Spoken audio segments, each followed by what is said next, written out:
నమస్కారం వార్తలకు స్వాగతం నేను రజిత ముందుగా ముఖ్యాంశాలు గ్రేటర్ హైదరాబాద్ నేతలతో మంత్రి కేటీఆర్ భేటీ ఎమ్మెల్సీ ఎన్నికల్లో అనుసరించాల్సిన వ్యూహంపై చర్చ పుదుచ్చేరిలో రాష్ట్రపతి పాలన కేంద్రానికి సిఫార్సు చేసిన ఇన్ఛార్జ్ లెఫ్టినెంట్ గవర్నర్ తమిళిసై 10 రాష్ట్రాల్లో కోవిడ్ కేసులు పెరగడం పట్ల అప్రమత్తమైన కేంద్రం వైరస్ కట్టడికి ఉన్నత స్థాయి బృందాలు పంపించాలని నిర్ణయం అహ్మదాబాద్లో మొతేరా స్టేడియంను ప్రారంభించిన రాష్ట్రపతి రామ్నాథ్ కోవింద్ అత్యాధునిక హంగులతో ప్రపంచంలోనే అతిపెద్ద క్రికెట్ స్టేడియంగా గుర్తింపు మొతేరా వేదికగా నేటి నుంచి భారత్ ఇంగ్లాండ్ మధ్య 3వ టెస్ట్ 2 జట్లకు కీలకంగా మారిన డే అండ్ నైట్ మ్యాచ్పై సర్వత్రా ఆసక్తి కరోనా వ్యాప్తి పట్ల ప్రజలు అప్రమత్తంగా ఉండాలి. విధిగా మాస్కును ధరించడం, ఇతరులతో మాట్లాడేటప్పుడు కనీసం 6 అడుగుల భౌతిక దూరం పాటించాలి.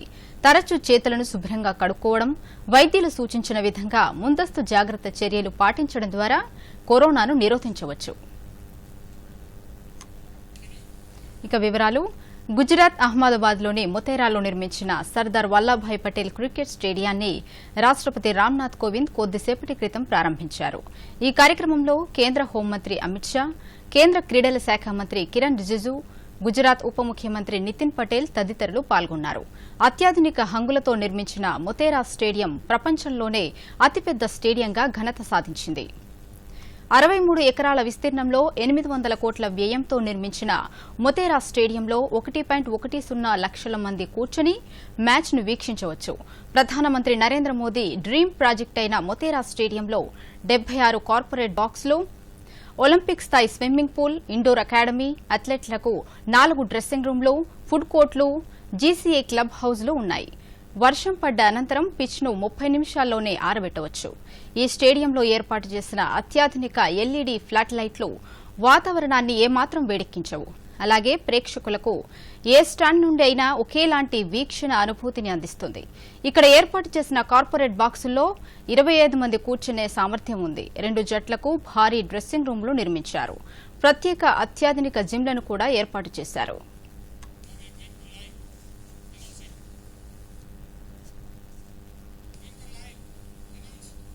ఇప్పుడు ఈ కార్యక్రమాన్ని అహ్మదాబాద్ నుంచి ప్రత్యక్ష ప్రసారం ద్వారా చూద్దాం. So that back-to-back matches can be played on the same day. 2 most modern gymnasiums for the players have also been provided in the dressing room area.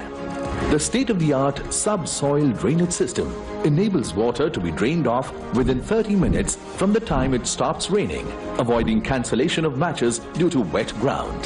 Changing the traditional high-mast floodlights during night cricket. The field of play LED lights fixed along the perimeter of the roof, providing shadowless light, are first of its kind in India. This new lighting system leads to around 50% less power consumption. The stadium houses 76 corporate boxes, the highest number in the world, having seating capacity of 25 each. The 360-degree podium concourse at 9 meters height that allows smooth movement of the crowd also caters to evacuation needs during emergency. The effective designing of 2 humongous 55 meters and 35 meters pedestrian ramps ensures smooth entry and exit for cricket enthusiasts.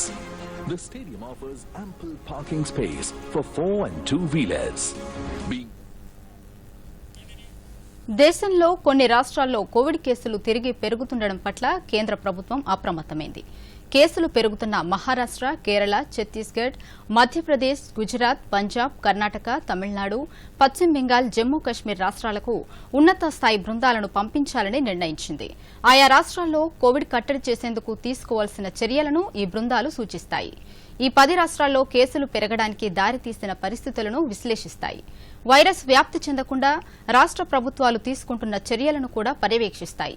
కాగా virus వ్యాప్తి చెందకుండా తక్షణమే విస్తృతంగా చర్యలు తీసుకోవాలని కేంద్ర వైద్య కార్యదర్శి రాజేష్ భూషణ్ ఈ 10 రాష్ట్రాలకు లేఖ రాశారు. ఆర్టీపీసీఆర్ పరీక్షలను గణనీయంగా పెంచి వైరస్ వ్యాప్తిని అడ్డుకోవాలని ఆయన లేఖలో పేర్కొన్నారు. దేశంలోని చిన్న సన్నకారు రైతులకు అండగా నిలిచేందుకు కేంద్ర ప్రభుత్వం అనేక పథకాలను అమలు చేస్తోంది. అందులో భాగంగా 2019 ఫిబ్రవరి 24న పీఎం కిసాన్ సమ్మాన్ నిధి పథకాన్ని ప్రధానమంత్రి నరేంద్ర మోదీ ఉత్తరప్రదేశ్లోని గోరఖ్పూర్లో ప్రారంభించారు. ఈ పథకం నేటితో 2 ఏళ్లు పూర్తి చేసుకుంది. ఈ పథకం ద్వారా దేశవ్యాప్తంగా 11,47,00,000 మంది రైతులు లబ్ది పొందుతున్నారు. ఈ పథకం ప్రారంభమైనప్పటి నుంచి ఇప్పటి వరకు 1,10,000 కోట్లకు పైగా రైతుల ఖాతాల్లో జమయింది. నిబంధనలకు అనుగుణంగా రైతులకు పెట్టుబడి సాయం అందించడమే ఈ పథకం లక్ష్యం. కేంద్ర ప్రభుత్వం ఏటా 3 వాయిదాలుగా మొత్తం 6,000 రూపాయలను రైతుల ఖాతాల్లో జమ చేస్తోంది. అర్హులైన రైతులు ఆన్లైన్ ద్వారా ఎప్పుడైనా ఈ పథకంలో చేరవచ్చు. కాగా పీఎం కిసాన్ సమ్మాన్ నిధి పథకం అమలుపై లబ్దిదారులు ఆనందం వ్యక్తం చేస్తున్నారు. మేము కట్టపాడి నాడు తిండికి లేక గడక గంజి రాగి బతికినాము. ఇప్పుడు మీరు సాయం చేయబట్టే మాకు ఎలాంటి ఇబ్బంది లేకుండా ఉన్నది. మీ అందరికీ నమస్కారాలు. పీఎం కిసాన్ అనేది మా లాంటి పేద రైతులకు దేవుడిచ్చిన వరంలాగా కేంద్ర ప్రభుత్వం అనేది ప్రవేశపెట్టింది.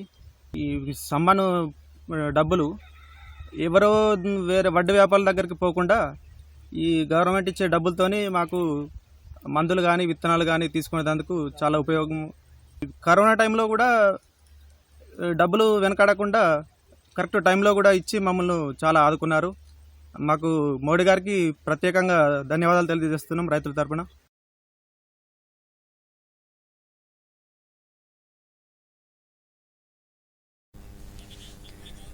పుదుచ్చేరిలో రాజకీయ సంక్షేమం నెలకొన్న నేపథ్యంలో అక్కడ రాష్ట్రపతి పాలన విధించాలని లెఫ్టినెంట్ గవర్నర్ తమిళిసై సౌందరరాజన్ కేంద్రానికి సిఫారసు చేశారు. గవర్నర్ పంపిన లేఖపై కేంద్రం నేడు నిర్ణయం తీసుకునే అవకాశం ఉంది. 2 రోజుల క్రితం శాసనసభలో నిర్వహించిన విశ్వాస పరీక్షలో అధికార కాంగ్రెస్ బల నిరూపణ చేసుకోకపోవడంతో ప్రభుత్వం కూలిపోయింది. అయితే బీజేపీతో పాటు దాని కూటమి పార్టీలు ప్రభుత్వాన్ని ఏర్పాటు చేసేందుకు ముందుకు రాలేదు.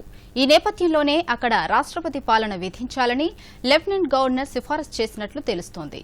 ఇటీవల పుదుచ్చేరిలో అధికార కాంగ్రెస్ కు చెందిన 4 ఎమ్మెల్యేలు రాజీనామా చేశారు. ఈ క్రమంలో శాసనసభలో కాంగ్రెస్ బలం తగ్గింది. దీంతో అసెంబ్లీలో విశ్వాస పరీక్ష నిర్వహించగా నారాయణస్వామి ప్రభుత్వం అందులో నెగ్గలేకపోయింది. ఓటింగ్కు ముందుగానే సీఎం మంత్రులు రాజీనామా పత్రాలను గవర్నర్కు సమర్పించి వాకౌట్ చేయడంతో విశ్వాస పరీక్షలో అధికార పార్టీ విఫలమైనట్లు స్పీకర్ శివకొళందు ప్రకటించారు. రాష్ట్రంలో జరుగుతున్న పట్టభద్రుల ఎమ్మెల్సీ ఎన్నికల నేపథ్యంలో జీహెచ్ఎంసీ పరిధిలోని ప్రజా ప్రతినిధులతో టీఆర్ఎస్ పార్టీ కార్యనిర్వాహక అధ్యక్షుడు మంత్రి కేటీఆర్ భేటీ అయ్యారు. తెలంగాణ భవన్లో జరుగుతున్న ఈ సమావేశానికి జీహెచ్ఎంసీ పరిధిలోని మంత్రులు, ఎమ్మెల్యేలు, ఎమ్మెల్సీలు, వివిధ కార్పొరేషన్ల చైర్మన్లు, మేయర్, డిప్యూటీ మేయర్, ఇతర ప్రజాప్రతినిధులు హాజరయ్యారు. హైదరాబాద్, రంగారెడ్డి, మహబూబ్ నగర్ పట్టభద్రుల నియోజకవర్గంలో టీఆర్ఎస్ పార్టీ ఎమ్మెల్సీ అభ్యర్థి గెలుపు కోసం అనుసరించాల్సిన వ్యూహంపై చర్చిస్తున్నారు. టీఆర్ఎస్ అభ్యర్థిగా మాజీ ప్రధాని పివి నరసింహారావు కుమార్తె వాణిదేవి పోటీ చేస్తున్నారు.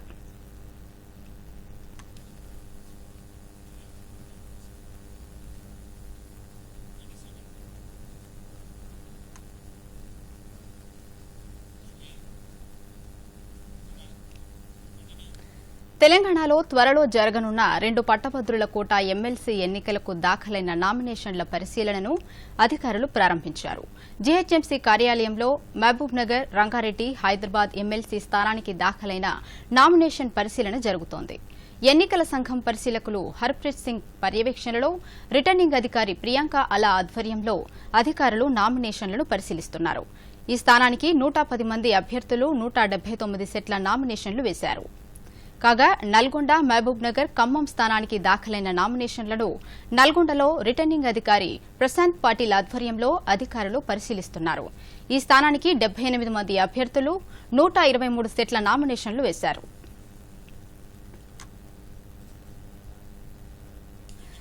కోవిడ్ వ్యాక్సినేషన్ మొదటి డోస్తో పాటు 2వ డోస్ తప్పనిసరిగా తీసుకోవాలని భూపాలపల్లి జిల్లా వైద్యాధికారి డాక్టర్ సుధార్ సింగ్ సూచించారు. వ్యాక్సిన్పై ఎలాంటి అపోహలు అవసరం లేదని, మన దేశంలో ఉపయోగిస్తున్న 2 వ్యాక్సిన్లు పూర్తి సురక్షితమని చెప్పారు. జిల్లాలో 13 పిఎస్సీలలో కోవిడ్ నిర్ధారణ పరీక్షలు చేయడం జరుగుతుంది. ఇప్పటి వరకు 1493 మందికి కోవిడ్ వ్యాక్సిన్ చేయడం జరిగింది. మొదటి డోసు 2300 53 మందికి, రెండవ డోసు 1197 మందికి వ్యాక్సిన్ వేయడం జరిగింది. ఈ వ్యాక్సిన్ చేయడం వల్ల కొంచెం జ్వరం రావడం కానీ ఒళ్ళు నొప్పులు కానీ రావడం సహజం. దీంతో ఎలాంటి ఇబ్బందులు రావు. మన జిల్లాలో ఎలాంటి ఏఎఫ్ కేసులు కూడా రాలేదు. వ్యాక్సిన్ ఒక డోసు తీసుకుంటే సరిపోదు, రెండవ డోసు తప్పకుండా 28 రోజుల తర్వాత తప్పకుండా తీసుకోవాల్సి. కరోనా నియంత్రణ కోసం ప్రభుత్వం అందిస్తున్న వ్యాక్సిన్ ను అర్హులైన ప్రతి ఒక్కరూ తీసుకోవాలని Hyderabad ESI hospital dean doctor Srinivas సూచించారు. ప్రభుత్వం ఇచ్చిన వ్యాక్సిన్ సురక్షితమైందని, తాను కూడా టీకా తీసుకున్నానని వివరించారు. కరోనా వ్యాక్సిన్ ను మొదటగా ఫ్రంట్ లైన్ వర్కర్స్ కి అందించడం సంతోషంగా ఉందన్నారు.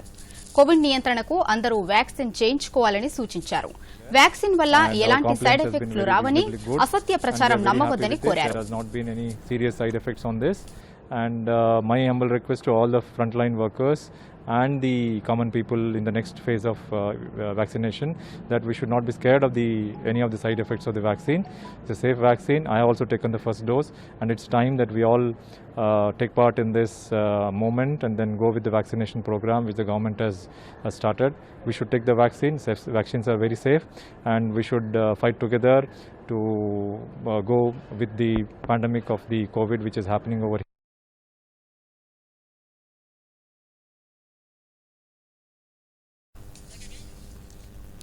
మొతేరా స్టేడియం ప్రారంభానంతరం కేంద్ర మంత్రి అమిత్ షా మాట్లాడుతున్నారు. ఇప్పుడు ప్రత్యక్ష ప్రసారం ద్వారా చూద్దాం.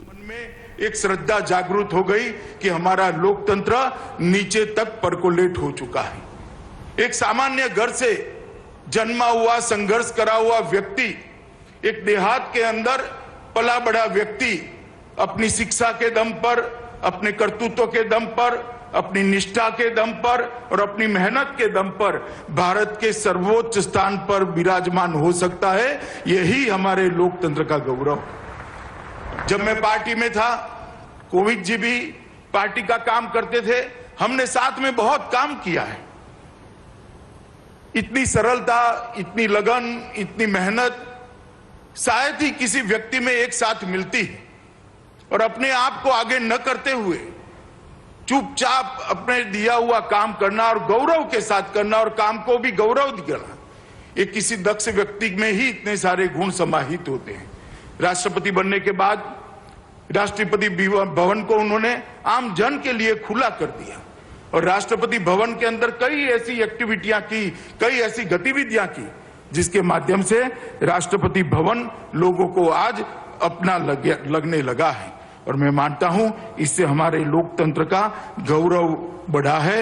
और राष्ट्रपति महोदय, आज आप यहां पर उपस्थित हुए हैं, इसलिए मैं फिर से एक बार बड़े मन से, दिल की गहराइयों से आपको धन्यवाद कर मेरी बात की शुरुआत करना चाहता हूं. मित्रों, దేశవ్యాప్తంగా వ్యాక్సిన్ కోసం రిజిస్ట్రేషన్ చేసుకున్న 42% మంది ఫ్రంట్ లైన్ వర్కర్లు తొలి డోస్ కోవిడ్ వ్యాక్సిన్ తీసుకున్నారు. వ్యాక్సినేషన్ ప్రక్రియలో 9 రాష్ట్రాలు 60% దాటాయి. ఫిబ్రవరి 2వ తేదీన తొలి వ్యాక్సిన్ తీసుకున్న హెల్త్ కేర్ వర్కర్లు రెండవ డోసును 62% మంది తీసుకున్నారు. దేశవ్యాప్తంగా టీకా తీసుకున్న హెల్త్ కేర్ ఫ్రంట్ లైన్ వర్కర్ల సంఖ్య 1.19 కోట్లు దాటినట్లు కేంద్ర ఆరోగ్య శాఖ చెప్పింది. మంగళవారం నాటికి 1,19,07,392 మందికి వ్యాక్సిన్ ఇచ్చినట్లు ఆరోగ్య శాఖ వెల్లడించింది. దీంతో హెల్త్ కేర్ లబ్దిదారులు 64,71,047 మంది తొలి డోసు తీసుకున్నారు. 13,21,635 మంది రెండవ డోసు తీసుకున్నారు. ఇక ఫ్రంట్ లైన్ వర్కర్లలో 41,14,710 మంది తొలి డోసు తీసుకున్నారు. జనవరి 16వ తేదీ నుంచి దేశవ్యాప్తంగా వ్యాక్సినేషన్ ప్రక్రియ మొదలైంది. Central drug standards control organisation subject expert committee నేడు సమావేశం కానుంది. స్పుత్నిక్ వి వ్యాక్సిన్ అత్యవసర వినియోగం కోసం డాక్టర్ రెడ్డిస్ చేసిన దరఖాస్తుపై కమిటీ చర్చించనుంది. వ్యాక్సిన్ అత్యవసర వినియోగానికి అనుమతి ఇవ్వాలని కోరుతూ గత వారం డ్రగ్ కంట్రోలర్ జనరల్ ఆఫ్ ఇండియాకు ఆ సంస్థ దరఖాస్తు చేసుకుంది. రష్యన్ డైరెక్ట్ ఇన్వెస్ట్మెంట్ ఫండ్తో హైదరాబాద్కు చెందిన ఔషధ కంపెనీ ఒప్పందం చేసుకుంది. ఇప్పటి వరకు 1500 మంది మూడవ విడత ట్రయల్స్ నిర్వహిస్తోంది. రష్యాలో నిర్వహించిన మూడో విడత ట్రయల్స్ లో వ్యాక్సిన్ 91.6% సామర్థ్యాన్ని కలిగి ఉందని తేలింది. 2 మోతాదుల వ్యాక్సిన్ను రష్యాకు చెందిన Gamaleya national research institute of epidemiology and microbiology అభివృద్ది చేసింది. రష్యన్ డైరెక్ట్ ఇన్వెస్ట్మెంట్ ఫండ్ ప్రపంచవ్యాప్తంగా దాన్ని వాణిజ్యం చేస్తోంది. భారత్లో తయారీ ఉత్పత్తి కోసం ఆర్డీఐఎఫ్తో డాక్టర్ రెడ్డీస్ గత సెప్టెంబర్లో ఆ సంస్థ ఒప్పందం చేసుకుంది. దేశంలో ఇప్పటికే కోవిషీల్డ్, కోవాక్సిన్ వ్యాక్సిన్లకు ప్రభుత్వం అనుమతి ఇచ్చింది. అహ్మదాబాద్లోని మొతేరా సర్దార్ పటేల్ క్రికెట్ స్టేడియం వేదికగా భారత్, ఇంగ్లాండ్ల మధ్య 3వ టెస్టు మరికొద్దిసేపట్లో మొదలు కానుంది.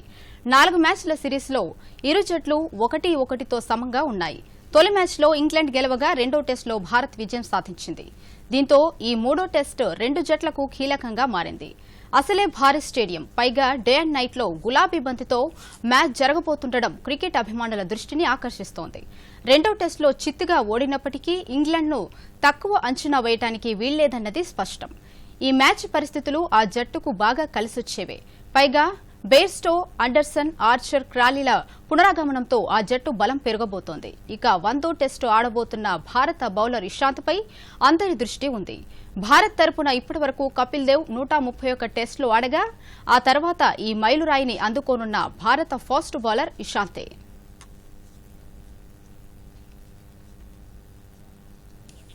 ఇక ముఖ్యాంశాలతో వార్తలను ముగిద్దాం. నమస్కారం. దూరదర్శన్ యాదగిరి వార్తలను ఇప్పుడు సోషల్ మీడియాలో కూడా చూడవచ్చు. యూట్యూబ్ అయితే డీడీ న్యూస్ తెలంగాణ, ట్విట్టర్ అయితే DD news Telangana @DD Yadagiri news, మరి ఫేస్బుక్ అయితే డీడీ న్యూస్ తెలంగాణలో చూసి సబ్స్క్రైబ్ చేసి లైక్ చేయండి, షేర్ చేయండి. గ్రేటర్ హైదరాబాద్ నేతలతో మంత్రి కేటీఆర్ భేటీ, ఎమ్మెల్సీ ఎన్నికల్లో అనుసరించాల్సిన వ్యూహంపై చర్చ. పుదుచ్చేరిలో రాష్ట్రపతి పాలన, కేంద్రానికి సిఫార్సు చేసిన ఇన్ఛార్జ్ లెఫ్టినెంట్ గవర్నర్ తమిళిసై. 10 రాష్ట్రాల్లో కోవిడ్ కేసులు పెరగడం పట్ల అప్రమత్తమైన కేంద్రం, వైరస్ కట్టడికి ఉన్నత స్థాయి బృందాలు పంపించాలని నిర్ణయం. అహ్మదాబాద్లో మొతేరా స్టేడియంను ప్రారంభించిన రాష్ట్రపతి రామ్నాథ్ కోవింద్, అత్యాధునిక హంగులతో ప్రపంచంలోనే అతిపెద్ద క్రికెట్ స్టేడియంగా గుర్తింపు. మొతేరా వేదికగా నేటి నుంచి భారత్, ఇంగ్లాండ్ మధ్య 3వ టెస్ట్. 2 జట్లకు కీలకంగా మారిన డే అండ్ నైట్ మ్యాచ్పై సర్వత్రా ఆసక్తి.